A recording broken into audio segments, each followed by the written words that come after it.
In this video, I'm going to show you how to calculate employee bonuses in 5 clear steps using a structured method that combines company and individual performances.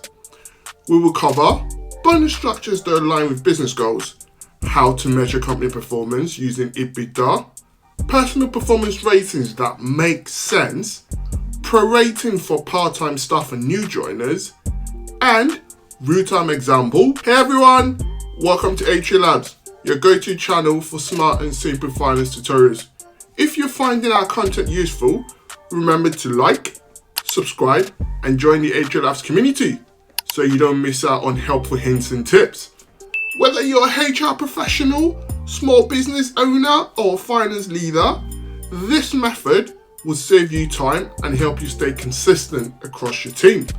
The most important thing to do is to agree your bonus structure. In this scenario, we are using a dual approach: company performance and individual employee performance. What each employee earns is based on how well the company performs and how well the employee performs as well. Step 1, company performance bonus. Let's say we're measuring the company performance based on achievement against budgeted EBITDA, which means earnings before interest, tax, depreciation, and amortization. If you want to learn more about EBITDA, check out my other video on business planning, link in the description. So I'm going to go ahead and put in some numbers there for our tiered structure.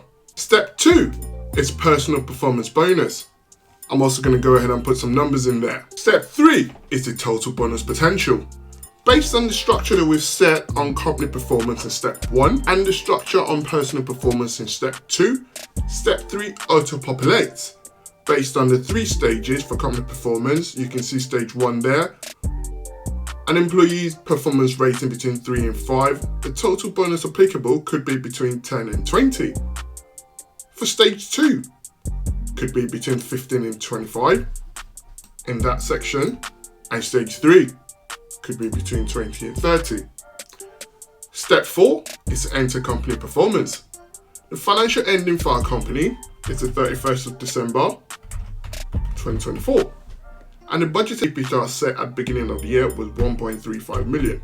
And guess what, guys? It's the end of the year and we absolutely smashed it. We achieved 1.5 million. Based on the numbers we've entered above, the company performance is above 100%. And based on the company structure we've set, the applicable bonus there is 15%, which means based on the individual employee performance, it would fall in this section. Remember, this is the total, would be between 20 and 30%. Now we go into the final step, step 5, to enter some employee details. So I've got my employee details in. The difference between headcount and FTE is, headcount is the actual number of staff you have in your business, which in my case, 7. Whilst FTE, meaning full-time employee, is based on if an employee works full-time or part-time.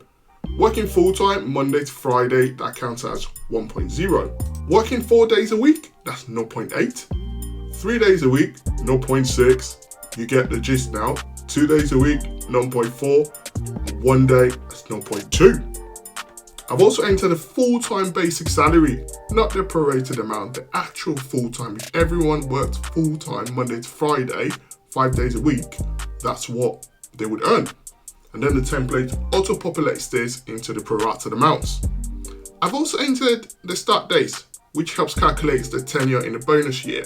So if employees join during that year, it prorates their bonus amount, as you can see for those 2 employees there.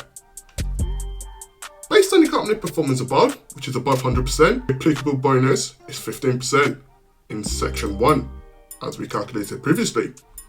Next is performance rating. So I sat down with my HR manager, Grace, and we've agreed personal performance rating based on staff performances during the year. And based on those numbers, it uses the bonus rates that we've also agreed in stage 2, and it gives the rate for each staff. And finally, we have the total percentage bonus combining company and personal rating for all the employees. And then the final column there is the applicable bonus, which takes that rate and multiplies it by the prorated salary to give you that bonus amount.